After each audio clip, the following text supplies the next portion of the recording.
제6장 예언자의 무리가 엘리사에게 말했습니다. 우리가 선생님을 모시고 사는 이곳은 너무나 좁습니다. 모두들 요단강으로 가서 나무를 주워다가 살 곳을 짓도록 합시다. 엘리사가 말했습니다. 그렇게 하자. 그 가운데 한 사람이 말했습니다. 선생님도 같이 가시지요. 엘리사가 말했습니다. 그래, 나도 가마. 그리하여 엘리사도 그들과 함께 갔습니다. 그들은 요단강에 이르러서 나무를 베기 시작했습니다. 어떤 사람이 나무를 찍다가 도끼를 물에 빠뜨리고 말았습니다. 그러자 그가 소리쳤습니다. 선생님, 빌려온 도끼인데 어쩌면 좋습니까? 엘리사가 물었습니다. 어디에 빠졌느냐? 그 사람이 엘리사에게 도끼가 빠진 곳을 가리켰습니다. 엘리사가 나뭇가지 하나를 꺾어서 그곳에 던지자 도끼가 떠올랐습니다. 엘리사가 말했습니다. 도끼를 건져내어라. 그가 손을 내밀어 도끼를 건져냈습니다. 아람 왕이 이스라엘과 전쟁을 할 때였습니다. 아람 왕이 신하들과 회의를 하던 중에 말했습니다. 이곳에 진을 쳐야겠소. 엘리사가 이스라엘 왕에게 심부름하는 사람을 보내어 말했습니다. 조심하시오. 그곳으로 지나가지 마시오. 아람 사람들이 그리로 내려가고 있소. 이스라엘 왕은 엘리사가 말해준 곳에 사람들을 보냈습니다. 그리고 그곳을 특별히 잘 지키게 했습니다. 엘리사가 그렇게 알려주어 미리 방비한 것이 한두 번이 아니었습니다. 아람 왕이 그 일 때문에 화가 났습니다. 그가 신하들을 불러놓고 말했습니다. 우리 가운데서 이스라엘 왕과 내통하는 사람이 도대체 누구요? 신하들 가운데서 한 사람이 아람 왕에게 말했습니다. 내 주 왕이시여, 그렇지 않습니다. 그런 일을 하는 사람은 이스라엘의 예언자 엘리사입니다. 그는 왕이 침대에서 하는 말까지도 이스라엘 왕에게 알려주는 사람입니다. 왕이 말했습니다. 가서 그 사람이 어디에 있는지 알아보시오. 내가 사람을 보내어 그를 붙잡아 오겠소. 신하들이 돌아와서 왕에게 보고했습니다. 그는 도단에 있습니다. 그러자 왕이 말과 전차와 큰 군대를 도단으로 보냈습니다. 그들은 밤에 그곳에 이르러 그 성을 에워쌌습니다. 엘리사의 종이 일찍 일어나 바깥으로 나가보니 큰 군대가 말과 전차를 이끌고 성을 에워싸고 있었습니다. 종이 엘리사에게 말했습니다. 주인님, 어떻게 하면 좋겠습니까? 엘리사가 말했습니다. 두려워하지 마라.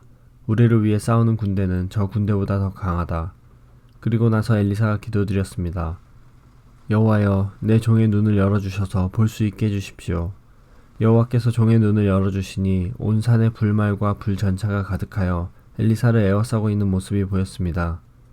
적군이 엘리사에게 다가오자 엘리사가 여호와께 기도드렸습니다. 저 사람들의 눈이 멀게 해주십시오.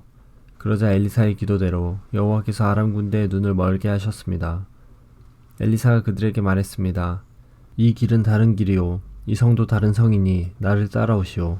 당신들이 찾고 있는 그 사람에게 데려다 주겠소. 그리하여 엘리사는 그들을 사마리아로 데려갔습니다. 그들이 사마리아에 들어서자 엘리사가 말했습니다. 여호와여, 이 사람들의 눈을 열어주셔서 볼 수 있게 해주십시오. 여호와께서 그들의 눈을 열어주셨습니다. 아람 군대는 자기들이 사마리아 성에 와 있는 것을 알게 되었습니다. 이스라엘 왕이 아람 군대를 보고 엘리사에게 물었습니다. 내가 저들을 죽여도 되겠습니까? 엘리사가 대답했습니다.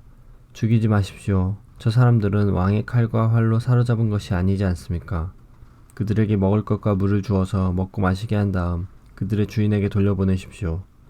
그리하여 왕은 아람 군대를 위해 큰 잔치를 베풀었습니다. 그들이 먹고 마시게 한 뒤 왕은 그들을 돌려보냈습니다. 그들은 자기 주인에게 돌아갔습니다. 그 뒤로 얼마 동안 아람 군대는 이스라엘 땅에 쳐들어오지 않았습니다. 얼마 뒤 아람의 베나닷 왕이 온 군대를 불러 모아 사마리아로 가서 그곳을 에워싸고 공격했습니다. 그래서 사마리아에 엄청난 굶주림이 있었습니다. 심지어 나귀 머리 하나가 은 80세겔가량에 팔리고 비둘기똥 4분의 1가량이 은 5세겔에 팔렸습니다. 이스라엘의 왕이 성벽 위를 지나가고 있는데 어떤 여자가 왕에게 부르짖었습니다. 내 주 왕이여, 좀 도와주십시오. 왕이 말했습니다. 여호와께서 돕지 않으시는데 내가 어찌 도울 수 있겠느냐. 나에게는 너를 도울 곡식도 없고 포도주도 없다. 그리고 왕이 또 물었습니다.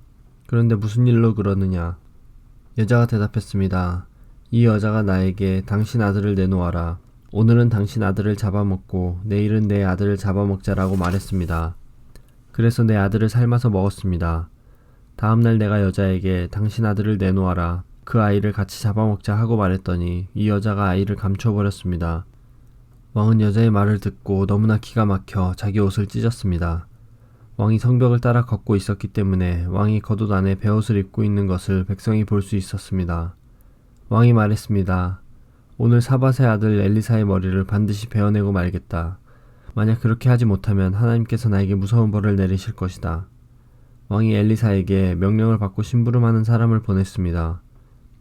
엘리사는 자기 집에 앉아 있었고 장로들도 엘리사 곁에 앉아 있었습니다. 왕이 보낸 사람이 이르기도 전에 엘리사가 장로들에게 말했습니다. 보시오, 이 살인자가 사람들을 보내어 내 머리를 베려하고 있소. 사자가 이르거든 문을 잠그고 열어주지 마시오. 왕의 발자국 소리도 들리오. 엘리사가 아직 장로들과 말하고 있는데 왕의 심부름꾼이 와서 말했습니다. 이 재앙은 여호와께서 내리신 것이오. 내가 어찌 여호와께 더 기대할 수 있겠소.